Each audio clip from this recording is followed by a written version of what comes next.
Of workers at a Liberty nursing home found themselves without a job and waiting for the promise of a paycheck. 41 Action News investigator Andy Alcock has our exclusive story on how this difficult situation was resolved. Andy.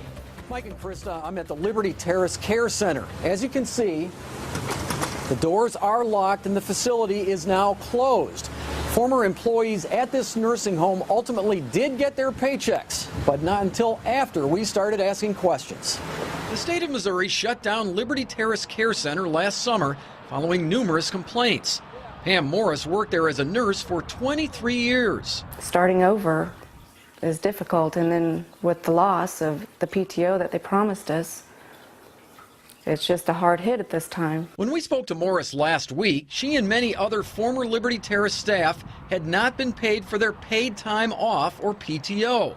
Morris and Sandy Stanley told us Genesis Healthcare Management said they couldn't take that time off before the facility closed. Morris showed us this July 20th letter from James Fry at Genesis Healthcare promising payment of accrued and unused vacation time would be sent on a final check between September 28 and October 10. But weeks after those dates, the checks hadn't come. I think it's unfair and it's not right for all of us that work there, because, I mean, we put years and years in that place. After multiple attempts to get answers, Fry sent Morris an October 26th email stating, "We will not be paying out any of the Genesis PTO time." Morris and Stanley filed a complaint with Missouri's Attorney General. But nothing happened until 41 Action News contacted Genesis last week. Then Friday afternoon, Genesis Healthcare sent this email to us stating, after thoroughly reviewing the situation, Liberty Terrace will pay those Genesis PTO hours. We got bills to pay, I got a kid in college, you know, every penny counts. I really just wanted to get it resolved.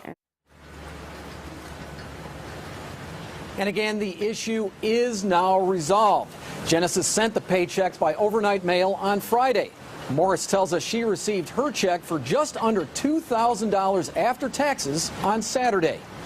Reporting live in Liberty, I'm investigator Andy Alcock, 41 Action News.